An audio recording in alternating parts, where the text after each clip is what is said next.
कृषी महाविद्यालय बदनापूर व सध्या आम्ही 7व्या सत्रात शिकत आहे व आपण आता आज जाणून घेणार आहे की मोसंबीची फळगळ कशाबद्दल होती व कोणत्या कारणाने होती व त्यावर काय उपाय. आता शेतकऱ्याचा मुख्य समजा आता एक मुख्य ध्यास झालेला की बाबा ही फळगळती होती, मोसंबी पुरा येणार नाही. आता मोसंबी खूप सारे शेतकरी उपटून टाकतात, त्याच्यावर काय ते मोसंबी फळगळती कशामध्ये होते.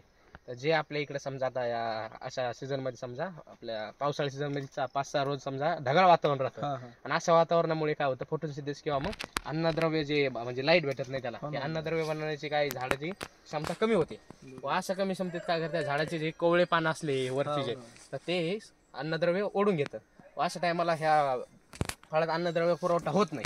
अशा कारणाने झाड काय करतं हे अन्नद्रव्य सोडून देतं व अन्नद्रव्य सोडताना आपल्याला कळतं की मोसंबी कशी होती की आपण बघितलं बघा.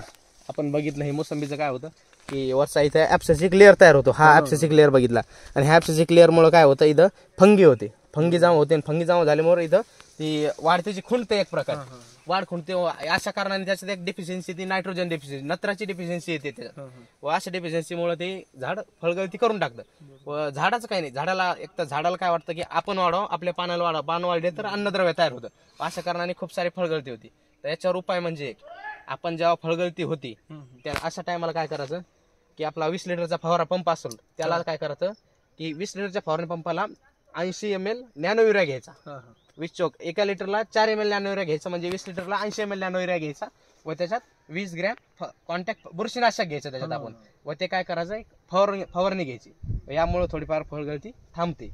धन्यवाद सर एवढं आणि अधिक माहितीसाठी KVK संभाजीनगरसाठी कॉन्टॅक्ट करा.